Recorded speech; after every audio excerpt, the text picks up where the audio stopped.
mým bratrancem Filipem jsme natočili videoklip na jeho písničku. V průběhu recenze uvidíte záběry z tohoto klipu. Na celý klip se můžete podívat pomocí odkazu v popisku videa.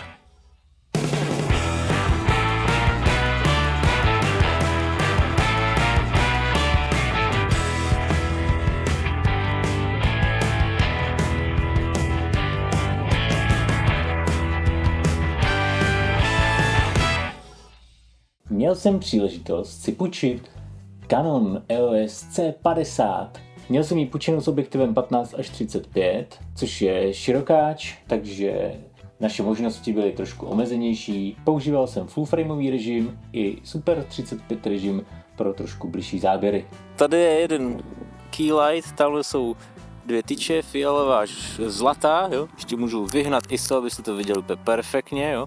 Tak takhle to vypadalo, houpal jsem se tam a zpátky, Filip drnkal a zpíval a takhle to nějak bylo prostě, jo. Tak teď je v podstatě jakoby po západu slunce, takže oblaka jako vidíme, ale je tu tma. ISO 8000, nahrával jsem to na 1600 ISO a jedeme 60 snímků za vteřinu, aby jsme si s tím pak mohli dělat, co chceme. Jo, teď si můžeme hrát s tím ISem. Takhle jsem to nahrával. Mohlo by se to vypálit trošku víc a myslím si, že to zvládneme i v postprodukci nějak trošku poladit.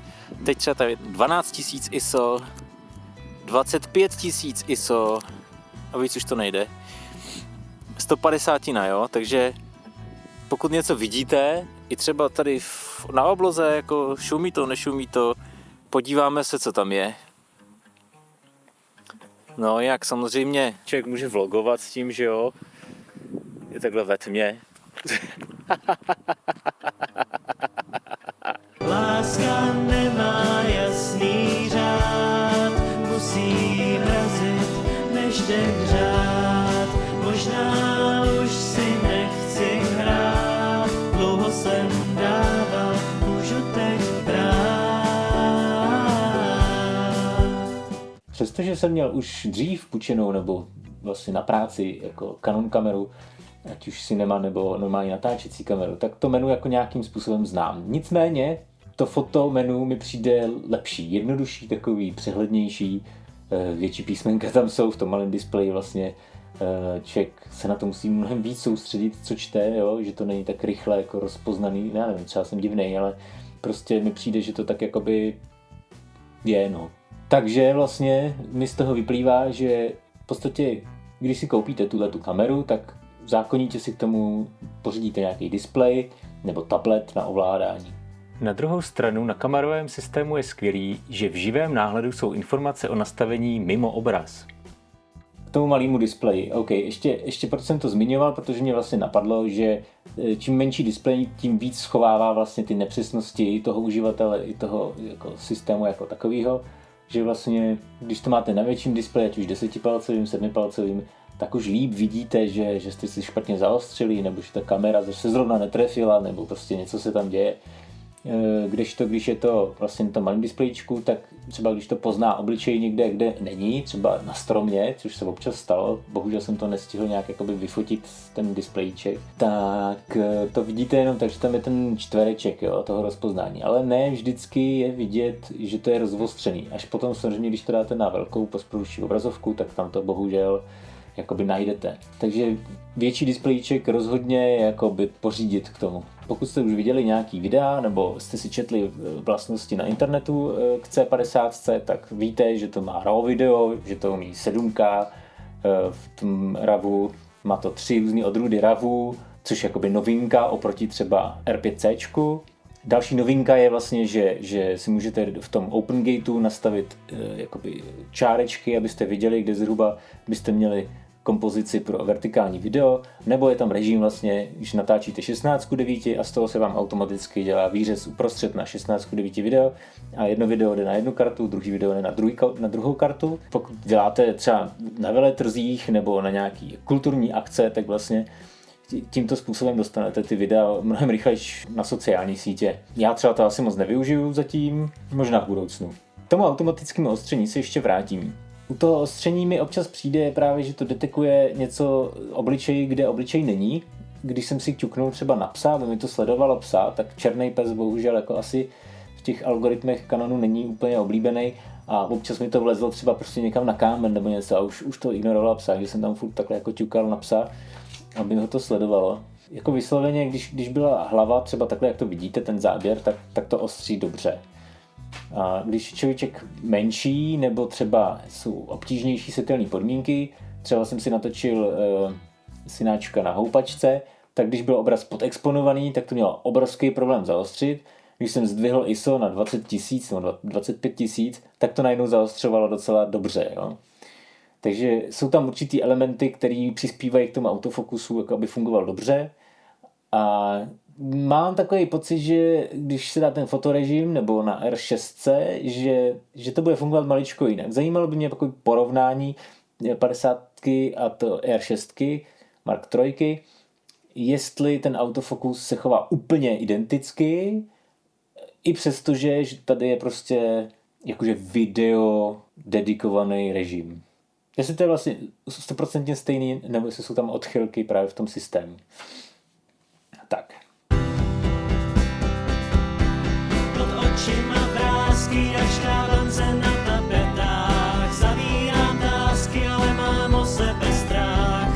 Zase jsem nespal, nikotin inhaloval. Štěstí zkoušel, málem se zamiloval. Pokud chcete to nejlepší, nejnovější, jak ještě co byste si tam přidali, prostě nový je vždycky lepší, je dražší, protože s tím, že přišla C50, R5C zlevnilo a razantně. Takže pokud vám vlastně nějaký ty nevýhody R5C nevadí, jakože má třeba malý HDMIčko, nebo že třeba baterie nevydrží tak dlouho jako C50. Automaticky si myslím, že si stejně koupíte velkou baterku a budete to napájet celou dobu externě. Takže stejně ta investice do té externí baterie třeba bude. Nebo třeba potřebujete hledáček, tak R5C je samozřejmě lepší volba. C50 zase na druhou stranu má spoustu závětů na to příslušenství. XLR s držákem. Myslím si, že ten XLR držák je jako docela dobrý přínos. Když jdete natáčet něco na akci, ať už hudební nebo nehudební, dostanete XLR od zvukaře. Do malého jacku si musíte prostě koupit kabel navíc. Tady navíc ještě si můžete dát manuální gain, auto gain, jestli to je linka nebo mikrofon. Takže můžete si tam nastavit jako kde jaký věci. O co víc ještě pak v menu si můžete nastavit, že to má 4kanálový zvuk. Takže použít interní mikrofony, externí linky, nebo naopak vlastně do malého mikrofonu dát nějaký rucháč a sem píchnout mix, takže byste měli víc třeba potlesky z toho rucháče, klasicky si to míchat vlastně jako v tom foťáku nebo postprodukčně. Společné věci třeba R5C, tohle je, že nemají IBIS, vestavěnou stabilizaci na senzoru. Popravdě tím, že jsem měl širokáč, tak jsem to moc nevnímal, ale takhle jako pokud to držíte takhle nebo takhle, tak se vám to klepat bude. Pokud to zasadíte do nějakého rigu, ať už teda, že máte druhý držadlo nebo něco, že to nedržíte v ose, nepotřebujete IBIS. Je to dost těžký na to, aby se to trochu stabilizovalo a čím víc to obalíte, tím samozřejmě ty drobný třesy zrušíte. Navíc ta 15-35 je vlastně stabilizovaný objektiv, takže ještě i to hrozně moc pomáhá. Pak je tady ještě otázka, jestli potřebujete SDI. Řekněme, pro živé produkce je to nutná záležitost, takže v těch obou případech R5C a C50 vlastně nemáte SDI, takže byste to museli řešit nějakým převodníkem a už rázem vlastně přidáváte nějaký zpoždění, ačkoliv miniaturní, tak zpoždění signálu. Stejně z HDMIček ten signál je zpožděný, takže oproti broadcastovým kamerám tam budete mít prostě pár frameů navíc. No. Takže je otázka, jestli se to vlastně hodí do broadcastu. Je to cinema kamera, řekněme, téměř kapesní velikosti, takže asi SDI jako není na místě. Při nejhorším se to dá vlastně suplovat nějak jinak. No.